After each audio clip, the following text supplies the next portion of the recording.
when the dead are understanding with us, that our understanding is expanded.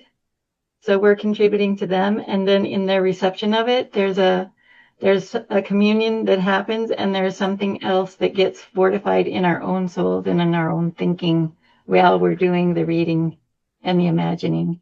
And I'm just wondering how that was for people.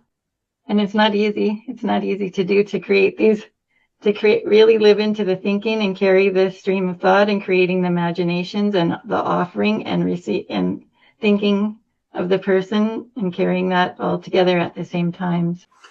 It was not easy trying to read and listen and keep my mother in mind at the same time.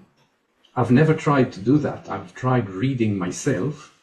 I mean, the whole living thinking that we completed, I mean, this is what we're talking about, right? Mm-hmm. Which, again, to me, it's like that it's entirely new to me. I have not come across this before. So, yeah, it's still struggling with it, but it feels good. It was a really good exercise to do as a group. I've never done this as a group before.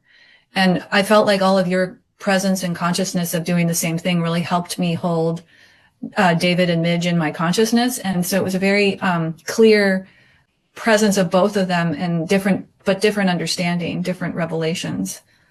And I don't think I would have had that experience if I did this alone. So thanks, everyone. First time I've been involved in anything like this.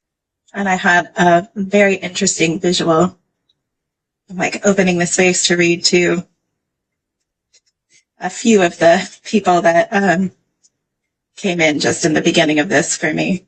Like when I was reading and conscious of Rudolf Steiner speaking through me, I was in, like, my consciousness was in conversation with those I was present to and the hosts around them. When others were reading, I almost had to inwardly hear an echo of it as an offering to the spiritual world. Not just of the words, but of the ideas. For me, at the same point where you were talking about when we were reading that finality or that they're stuck, is my brother came to my mind at that time. Just in prayers and thinking of him, I do say, I forgive you. And in my words is, so you can move forward. I read to the dead at night. But what I've learned here, it's a totally different experience. So yeah, I appreciate the learning going on here. And I too was very struck by that question by the idea that there's some kind of closure. So even though we would want to love better once we've died, love someone better, we are stuck with how well we love them on earth. And this whole idea of people on the side of the living being able to help with that is very potent. Every time I thought of Steiner, and my main thought was, this is Steiner's words.